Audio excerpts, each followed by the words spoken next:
This is a proof from Euclid's Elements, Book 1, Proposition 26, Part 2, the angle-angle-side congruence theorem for triangles.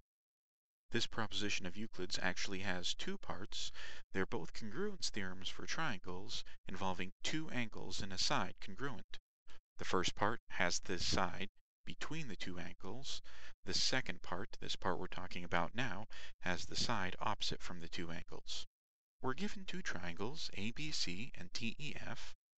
Side AB is congruent to side DE. Angle B is congruent to angle E. Angle C is congruent to angle F. To prove that these two triangles are in fact congruent, we'll do a proof by contradiction. Assume that BC is not equal to the side EF. Assume that they're not congruent. Then one of these sides must be larger than the other. Without loss of generality, assume that side BC is larger than EF. So, we'll choose a point on side BC such that the segment BG is equal in length to the segment EF. And we know we can do that by the length transfer proposition. So, we'll mark these two sides as being equal in length. And furthermore, we'll connect this new point G to this vertex A. Now notice we have two congruent triangles, ABG and DEF. They're congruent by side angle side. So we have two more congruent angles. Corresponding parts of congruent triangles are congruent.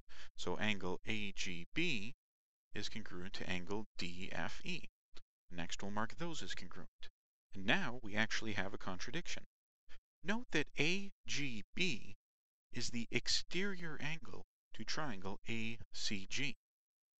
Now we know by Euclid's proposition 16, the exterior angle theorem, that the angle exterior to a triangle is greater than either of the two interior opposite angles.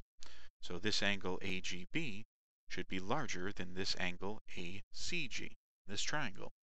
However, angle AGB is in fact congruent to angle DFE.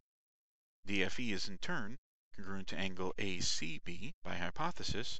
Therefore, this exterior angle is equal to this interior angle, and there's our contradiction. Therefore, the assumption which allowed us to construct this angle was that BC and EF were of different lengths, enabling us to construct this point G. That assumption was false.